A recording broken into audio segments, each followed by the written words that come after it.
All right.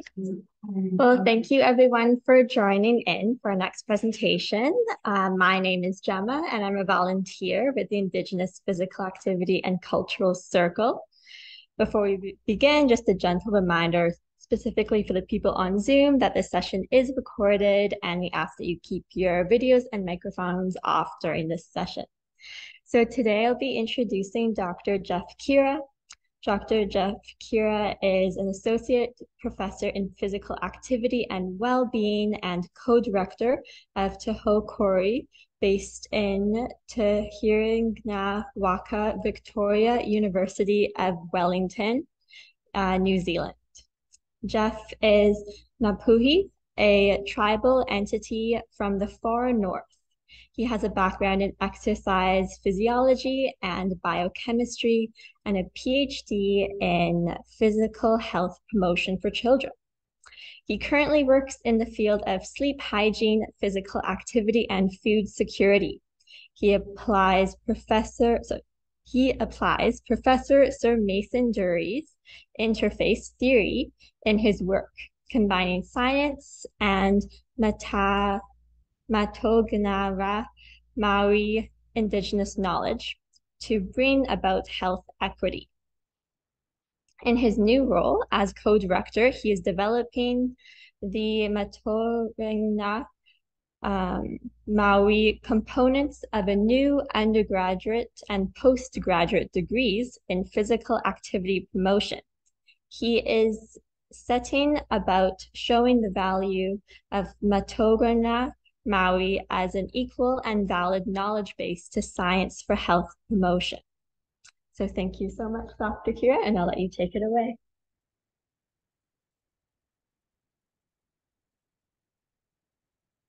First of all, well done, Gemma, for getting through the to deal there. That's great stuff.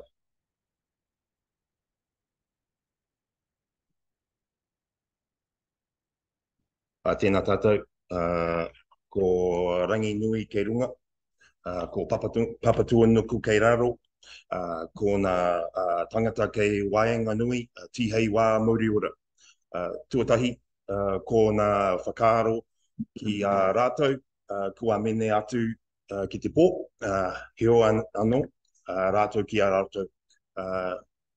Tātou ki a tātou te hunga ora, e nā mana whenua o te rohe, e te kai kāranga, te reo tuatahi o te rā, tēnā koe, e te kai kōrero o te kaupapa o tēnei wā, tēnā hoki koe, hura noa i te whare. Tēnā koutou, tēnā koutou, tēnā koutou katoa. Ko waiau, he uri whakaheke o te taitokerau, ko Geoff Kira taku ingoa, honoku kori tinana me te hauora, no Te Hau Kori Te Herenga Waka Aotearoa. Kia ora everyone. I had to get through that because that's my official introduction. In the introduction, I firstly paid respects to the heavens and the earth. That's our first and foremost. They're our atua. They're our deities that we adhere to in Aotearoa, New Zealand. And then it went down through to our ancestors and to everyone's ancestors. We paid respects to them. And then it came to the mana whenua, or the people who are of this land, paying respects to them, and also the speakers that have come before me. And then it was me. I'm last on the list, not the least important of all the rest that came before. The next thing I'd like to do is, whenever we do a mihi like that, or a greeting, an introduction, I'd like to sing you a little song. Tōra waiata. This one in particular is talking about how it's, even though some people might think it's the smallest thing, that love is the most important thing of all, that brings everyone together. E hara I te mea no naia nei, te aroha no nā, tupuna tuku iho, I tuku iho, te whenua, te whenua, te orona, o te iwi nona, tupuna, I tuku iho, whakapono, tumanako, te aroha, nona, tupuna, i tuku iho. Kia ora. You don't have to applaud. No. As Gemma said, that I'm co-director of Te Hau Kori. Te Hau Kori is a bit of a special centre. We've set it up as a partnership. And so basically the kōrero that I want to have, the talk I want to have today is to explain a little bit about it. And perhaps I'm hoping that it might inspire us with something similar to happen here. That you might be able to see what this kind of partnership model that we have will hopefully improve outcomes for Indigenous peoples for around the world. Actually, is what we're looking for. All right. So I actually like to keep things quite informal. So if you have questions, please ask them as we're going. It's much easier for me to go because I'd rather riff off you than just talk to my computer, and then you get the answers that you may be looking for. Maybe, possibly, we'll see. Am I going to do this? It works. Cool. All right. So what's happened in Aotearoa New Zealand is that we've found that physical activity promotion over the past 10 years has really expanded and come a long way. It needs to go a lot further. So physical activity promotion is the combination of health promotion, so public health, and doing physical activities. So pooling them together, trying to have a preventive action for large populations, usually communities. So we've got some great things happening, but what we've still got is inequities. So that's something that we need to work on. So why do we still have those inequities? And part of that we found in our country is that the different sectors that are supposed to be responsible for it aren't working together.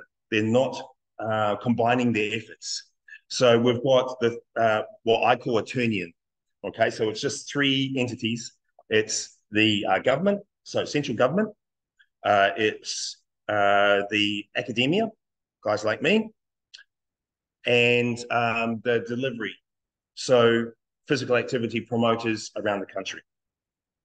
So we're not talking together well, we're not working together well, and so the outcomes aren't going to be great.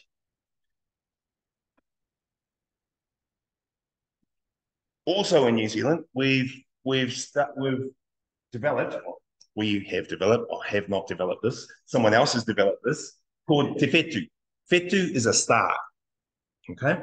So Te Whetū is a framework from which that we can apply to any activity or program that we have that promotes physical activity.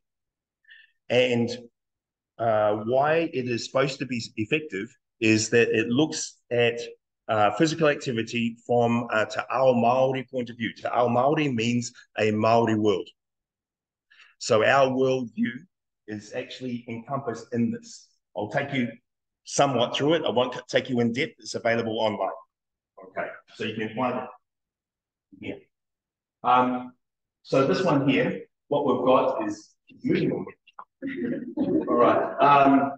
So we've got 5 stars. These are 5 dimensions.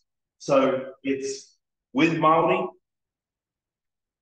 What's behind here? Was that for Māori, in or on Māori environments, through Māori organisations, and by Māori. So what that means is it's Māori are being worked with. It's being done for the intention of promoting Māori health. It's done in or on Māori environments, so ones that we feel more comfortable going into. Through Māori organisations, so they're actually leading the way and actually getting funding for what they're doing. And by, which means that it's actually a leadership model that Māori are taking control of and have responsibility and accountability for. So those are the 5 dimensions that we work on. This is actually a measurable model. So what we've got is we have scores attached to each of the 5 dimensions. So it's, I think it's 5. A score of 5, here, here, and here. And then we've got the 3 domains. Out here is that it's less like Māori, so mainstream. And in the middle, it's complete immersion, complete Te Ao Māori. So the score gets better as we come more towards the centre. So it's almost like one of those spider graphs. I don't know if you've ever seen those. It's almost like that. So you have an idea about what this means. So if we can come and we can have all 5 dimensions within here, then we should have a pretty good program that's beneficial for Māori. So by using this, Te Whetū Rehua, by using this, it helps us gain better outcomes for Māori. But we have a saying in Aotearoa New Zealand is that what's good for Māori is good for everyone. Because what you're doing is you're pulling up the minorities, the ones who have been discriminated against, and if they're able to do well, then everyone else is able to do well too. So that means the entire nation or community can benefit. So that's what we're looking for when we're talking about it. There's also this other word here, rehua. Rehua is a, how would you describe rehua? Rehua is another atua, is another, I hesitate to call it God, and I'll explain why in a moment. So it's a deity, a personification of basically all things good. So rehua is supposed to be able to bring loved ones back from the dead, is being able to heal absolutely everything. So it's a peaceful kind of entity that is supposed to help everyone. So I'll just give you a little bit of background, cultural background, if you don't mind, just to have a better understanding about this. The atua, or deities, are not actually gods. They're not like Thor or, or Odin or, any one of those. It doesn't work like that in Te Ao Māori. So in our world, the environment has been personified. So Papatuanuku is whenua, is the land. Ranginui is the Sky Father. We have Tangaroa. Tangaroa is personification of the ocean. We have, I'll go into it in a moment, Rongamotane. Rongamotane is the god of peace and cultivated foods. Okay, cultivated foods. We have 5 gods, 5 deities, 5 personifications for food alone. All right, so food's pretty important for us. All right. So we've got those 3 domains. So this is what we have been using for the past decade to be able to see if any program is suitable for Māori. And it gives a score. We can actually give a score to it and go, okay, we're doing all right in this area, but we're not doing so good and we can improve here. So not often do Indigenous programs or even Māori programs have an actual measurable result that you can come out and assess something. So it's really useful to have. All right. Hopefully you can see this.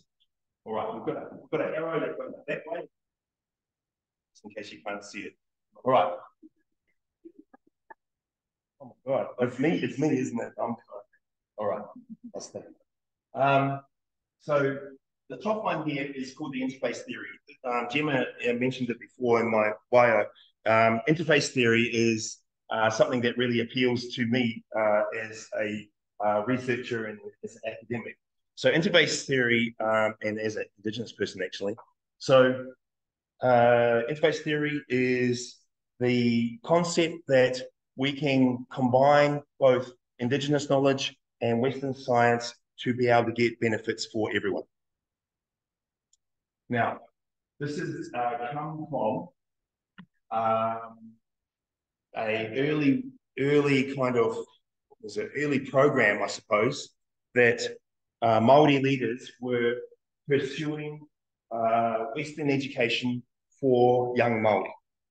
So basically they said, young Māori should go into schools, we should learn as much as we can from the colonizers. Yeah? And they saw that as a good thing. Knowledge was always revered, knowledge was always thought to be a great thing. And so when they saw the different technologies that were available, thought this is a great thing. So went and did that. The problem with this native schools, as you probably have found here in Canada and elsewhere, that that those schools banned Te Reo, so banned their language. They couldn't actually speak any other language apart from English. They weren't allowed to. So beaten. So as an example, my father, he was beaten at school. He could speak 3 languages before he went to school. So Dalmatian, Croatian, Te Reo, and English. He could speak all 3. And that's at 6 years old. Goes to school. No, can't do that. You can only speak one language. And if you spoke anything else, you would be beaten. And so I am part of that generation where my father would not speak to me in any other language but English because he thought I would get beaten at school. So I had to learn that through a class, which isn't the really kind of natural way you should learn a language. You should learn it through your whānau, through your family. But anyway, so that's what happened there. There was this kind of disruption to our knowledge base. And that means that things like our, what would you call them? They're not medicine people, our knowledge holders. Call them our knowledge holders, our tōpunga.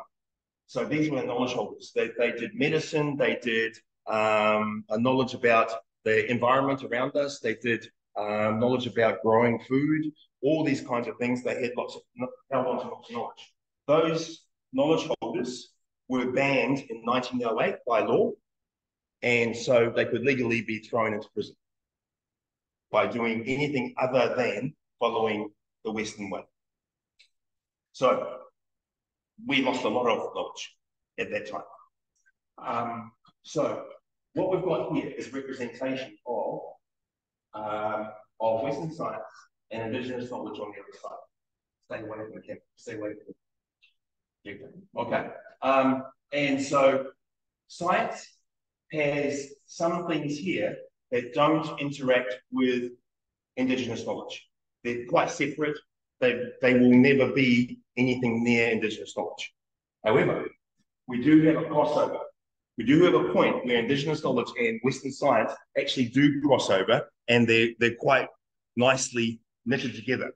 For example, my ancestors that came to New Zealand were crack at sailing. So we've got now archaeological evidence and DNA evidence that went from the Cook Islands and Samoa all the way over to South America, picked up the kumara, picked up the potato, gave the chicken to the South Americans, taught them how to sail, then sailed all the way back, and then down to New Zealand. Now, that can't happen by chance. There is no way that happened by chance. And their best instrument that they had was a stick. And this stick helped them measure star movement so they could actually get navigation happening. And it was a stick. So that is science. That is physics in action, astrophysics in action. And they were able to capture that. So that was better of science than the day that Western science itself. Western science had to have a sextant. It wasn't invented 1,000 years ago. That's when my ancestors were sailing. 1,000 years ago, they did more distance than anyone else in the world in sailing. So that is a science. We've had an argument in New Zealand about whether Indigenous knowledge is a science or not. I couldn't really give a stuff about that. Indigenous knowledge is Indigenous knowledge. That's it. You just can't argue about that.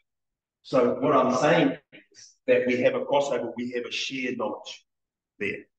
The only difference is with Indigenous knowledge, with our mātauranga Māori, is that we look at the world in a different way, with a different lens. That's all it is. It's another set of knowledge, and science is another set of knowledge. They can work together, and sometimes can't work together. And that's it. It's just a different knowledge base. And we see things in a different way. So moving from this concept of interface, of being able to bring things together, is we have a thing called the Treaty of Waitangi, or Te Tiriti o Waitangi. Now, the Treaty of Waitangi was signed in 1840, and it was an attempt to bring the two cultures together. What the English were finding is Māori were fighting against them. So they had cannons. Māori introduced trench warfare to the English. So we were the first ones to have trench warfare. We were the first ones to have passive resistance before Gandhi. So there were a lot of things happening in New Zealand that were, we did a lot of new things that the English had never seen before, even going into India, even going into other countries. And so they ended up having to do this treaty because basically they could not stamp out Māori. They could not put them down. So what happened there is we had this treaty. And so it was coming together of two peoples. So we have what we call this partnership. And it's a model that we've been trying to emulate now in the later years. Since 1975, we've had a legal act in Parliament called the Treaty of Waitangi Act. And so we've had tribes getting monetary recompense for lands that were stolen and other atrocities that had happened. So with this treaty, we're bringing together these two concepts to be able to form Te Hau Kori, our centre that we have for physical activity. So what we ended up doing is we ran a survey of physical activity experts in New Zealand. And this included people who were aligned to it, so like the Transport Authority. So we even went to them to ask them what they thought about how physical activity worked well or did not work well for them. And so what they found is those interactions between Māori, between government organisations, between academics, they just didn't work well because there are different ways of working. Policymakers have consultation. Academia has collaboration. Practitioners have informing, and there are different ways of working. And so that's why we weren't working together. We have completely different thoughts about how we're supposed to be working together. So what we decided and what we found out was that all of these parts of the sector, parts of the physical activity sector, wanted a genuine partnership. They wanted to work together, but we're speaking different languages to each other. And so they didn't really, we can't work out how to speak to each other. So this is where the idea for Te Hau Kori was born. So we did a co-design approach, approached government, approached other academics, and also approached the providers to see how we could actually do this. Even if it was a blue sky moment, even if this idea, might be impossible to do. We'd try it out anyway. So what we've done is we've established this organisation, Te Hau Kori, and it's a partnership between the physical activity, the department, government department that's responsible for physical activity, Sport New Zealand. I know it's got Sport New Zealand in the name, but it is actually responsible for physical activity in New Zealand. Aotearoa is its te reo name. And then we have the university that I'm based at, Victoria University of Wellington, Te Herenga Waka. And so we're bringing those two together to be able to put together not only research and teaching, but also workforce development. That's a really big thing for us because we really don't have specific physical activity promoters in New Zealand. There's no such thing in New Zealand. We have exercise physiologists or we have physical educators or we have health promoters, but they know nothing about physical activity. So, and those exercise physiologists and the physical educators really don't know anything about health promotion. So we're trying to pull them together from all aspects because they all have something to contribute and trying to work together. So we're trying this partnership model, and partnership is a really important thing to have. So partnership is an equal opportunity for everyone. So that means that Māori must be at all levels. So at the decision-making level and at the governance level. No questions coming up, so I'm just going to continue on, all right? Okay. You can't see this, sorry about this. Let's do this. Okay, so basically what this is saying is it's got administration, research, teaching. We're introducing data science for physical activity promotion, and we've got other things happening there too. This is staff, and these are students. Basically, what we're doing with staff and students is we're having equal numbers of tangata whenua, Māori, and tangata tiriti, anyone else. So if we employ or have a student who is tangata tiriti, we must have a tangata whenua equivalent, must have. That's part of our policy. So the great thing about it is that we do have that right now. We've got the same in staff and we've got the same for students. In fact, I'm actually bringing on a Cook Island Māori, so part of my ancestors from way back, more than 1,000 years ago, to be able to come on board as a PhD candidate in the next couple of weeks. So that's what we've got as a, and then we've got the co-directors, myself, and then we've got Justin, who is a New Zealander, but born in Australia, and so he's come back, he's got a really weird accent. All right. So that's our staff. Then we've got the governance board. So the governance board gives us a strategic direction. It doesn't give us operational stuff. The co-directors do that. We decide on operations. But the governance board is really important because they're part of our funding partners. Okay, so that's where the money comes from. So I've got to look after them. All right. But we also have external appointees, people who are in the sector and they're quite highly regarded. And again, there we have tangata whenua, tangata tiriti. We have that partnership model, equal spots. So whenever we're making these decisions that require financing, they're there. We have an advisory. They don't make decisions, but they do help us to decide where the important stuff is lying for central government. That's really important for us because that means that they will put funding towards those things that they really need. So we need to work on that for our advisory group. So it's cross-government. Anyone from our Ministry of Education, Ministry of Social Development. We have Transport Agency. Oh boy, we've got a whole lot of them. Even the Prime Minister's office is part of that advisory group. And then we've got ambassadors. Not so important because we've only just started looking at this. So ambassadors are people who represent us to a to basically an elite crowd that has either funding or influence over the work that's being done out in the sector.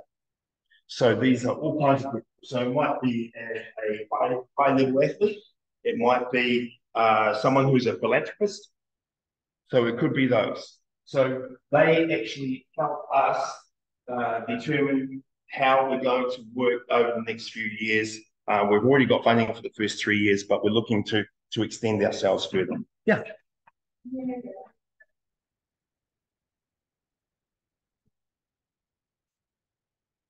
Yeah. So they're actually in here.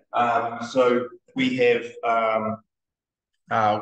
elders in there. We also have a it's not in here, but we also have people call it cultural capability, but I really don't like that name, that term. But cultural capability. So we have outside people coming in and looking at us and going, are we doing things in the partnership model way? Is it good for Māori? So we're kind of getting audited, I suppose, by outside people. I think that's what you would call it. Yeah, yeah. So we do it in many different ways. It makes things a little complicated, but it does give us some really good ideas. So at the moment, we have some great initiatives coming through just for our centre. Within the centre, we have a new tohu. So how do I explain this tohu? It's not a logo. We have an image. We have a graphic.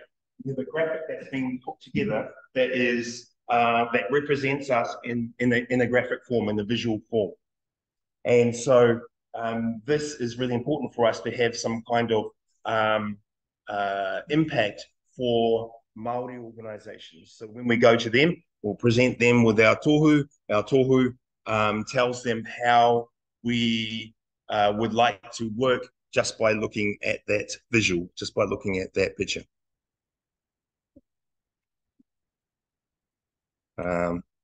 Moving on. Okay, so we've got the Te Hau Kori established. We have 3 priorities as part of our organisation. We want to improve physical activity promotion and get that workforce training happening. We do not have it at the moment. No university, no organisation does that in New Zealand at the moment. And in fact, there's very few places around the world that do it. There's one in Edinburgh and one in Australia, so that we know of. So it's really important to have this kind of specific training because no one else does it. We've got the research translation, so we do a little bit of work for Sport New Zealand. They don't tell us what to do. We have independent research, but they do say, we would really like to get this done, and we don't have the capacity to or capability to do it. Could you do it for us? And we have it accepted as part of our research plan. And then we privilege Indigenous knowledge. So basically, what we're doing is heightening Mā Tauranga Māori, our own knowledge, to be able to have it at least at the same level as Western science. And then we want to, working with our advisor group, we had that cross-sectoral knowledge sharing with the advisor group. And so that's really useful for us to have to be able to find areas that we can work on to be able to get better information and better outcomes. Let me see. 2 seconds here, and that should be back to your same slide. Yeah, it is. Awesome. Yeah, thank you. Yeah. So have like members that don't necessarily have a specialty or an expertise in anything that you're doing, but you talk about it being community. So I'm just wondering if you have members. Yeah. Part of the process, or part of the research, part of the. We do. So I'm undergoing that at the moment because what we're some organisations, there's 2 organisations that do some physical activity promotion as Māori, and they have moved away from what would be seen as conventional health promotion, and so taken a very Indigenous approach. So when we had It's not going to do that for me. I need to go backwards. Yes. Oh, do I do that? Oh. It should just be this.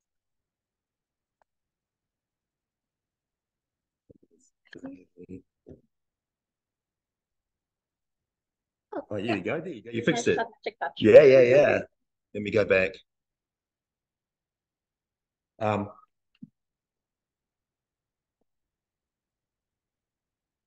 That's all right. I got it. So when we had this model up here, the interface model, they're out here. They're out here with their work. And so it's awesome. It's amazing.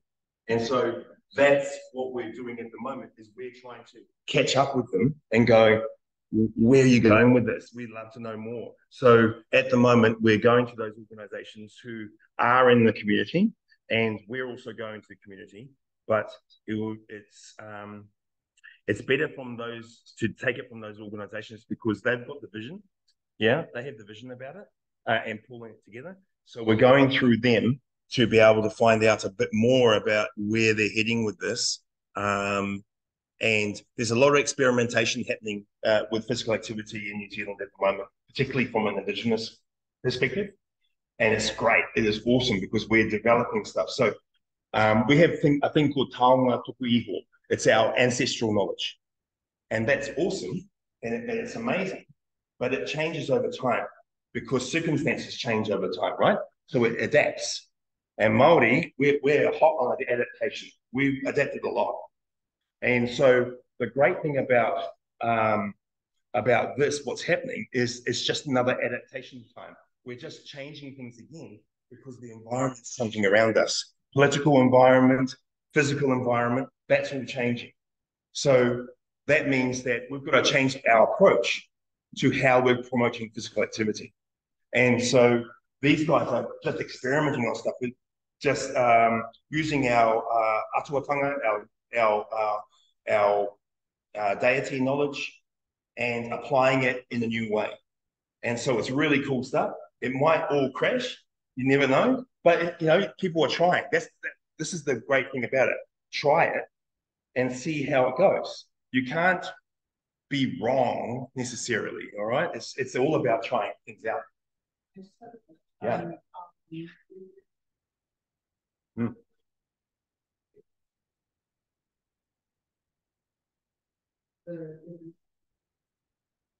And because of Western funders and methodologies, they're heavy on data. Yes. How did you baseline from a traditional perspective that physical activity was not only just a need, but it's also part of our traditional right to sport? Exactly. And then how did you baseline that and maybe capture it with each of your advisory groups?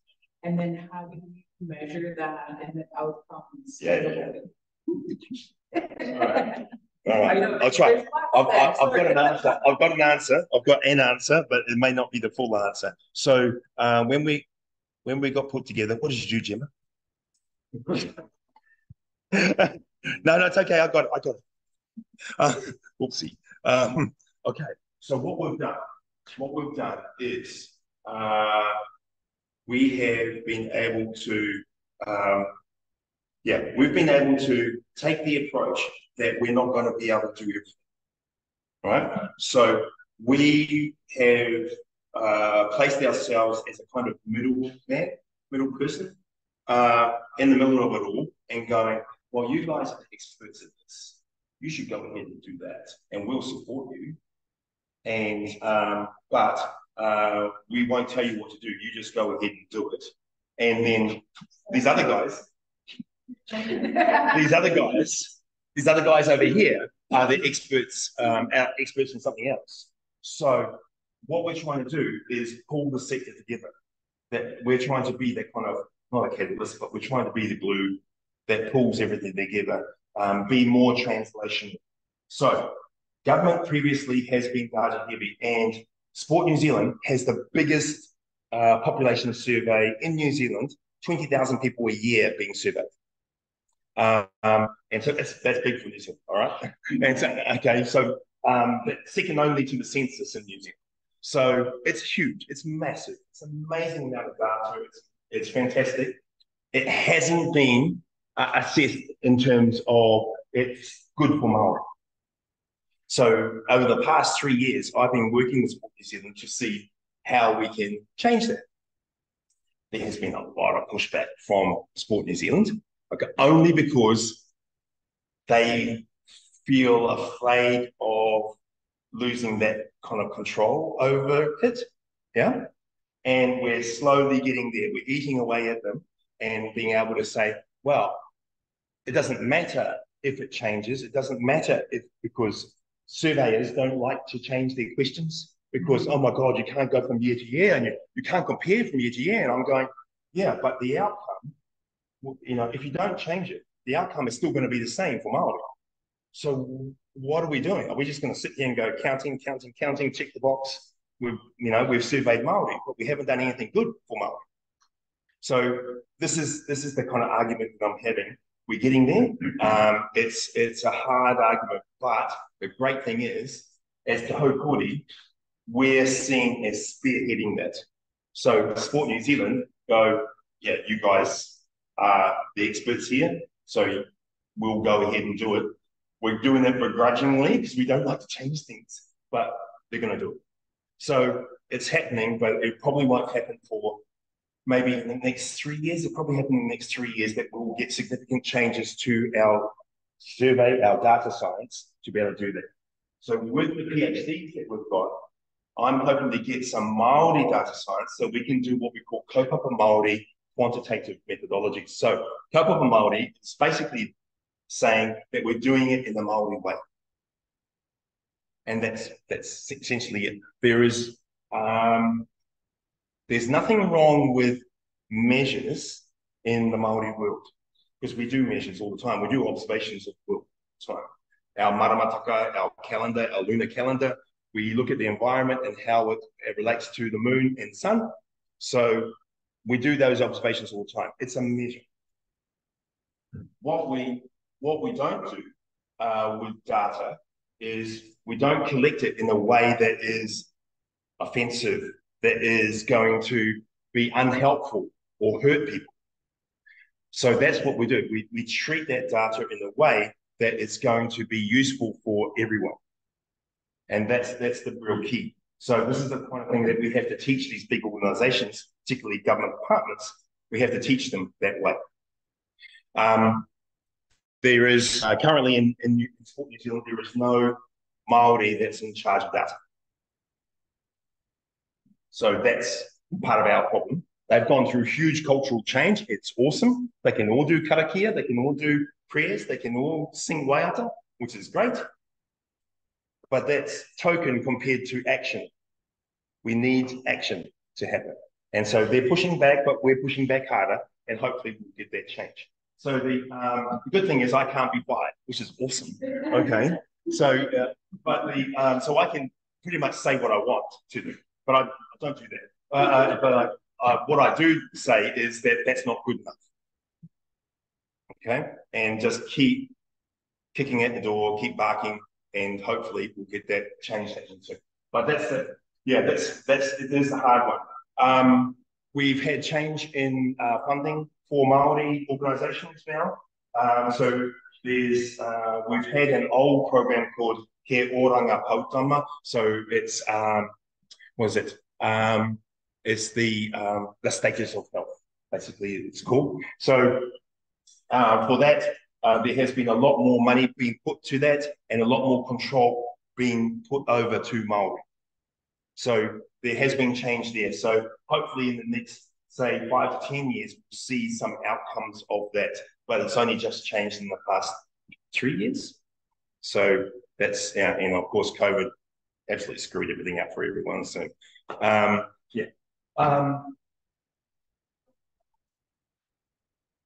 Cool.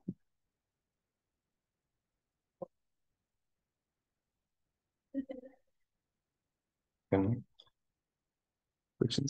all open. Yeah. There are researchers in even baseball spit out of New Zealand, do like Australian research, like even Indigenous research. Like there's a lot of crossover. Yeah, yeah. This is why I'm here. I'm here because I want to be able to establish Indigenous physical activity network globally.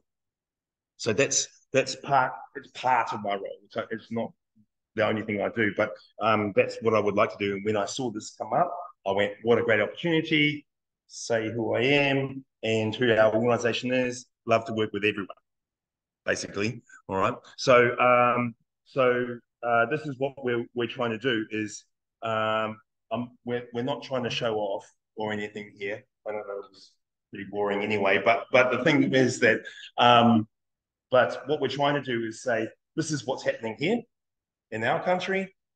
You know, if you want to contribute to that or want to collaborate or want to do something together, we're absolutely open to it. We've got the government behind us, or, you know, New Zealand government behind us. So if you have, say, Canadian government behind you to do something, some programs, we could easily be able to get a collaborative project happening together, programs happening together. It's not a problem. Student exchanges, those kinds of things, absolutely all up. Yeah. What else is there? What, when we come to New Zealand? Let me see. What else? What else we got? That's it. I think that's it from me.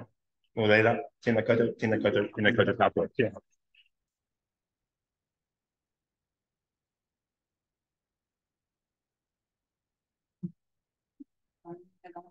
We are continuing to downstairs in the gym. Yeah, we're gonna play some games. Yeah. Yeah. Yeah. Cool. Awesome. Thank you so much. Okay. Good to meet you. Yeah, lovely to have you here too. Right. That's it. Otherwise, Yeah, you're good. Amazing. Yes, I know. Yeah, thank you.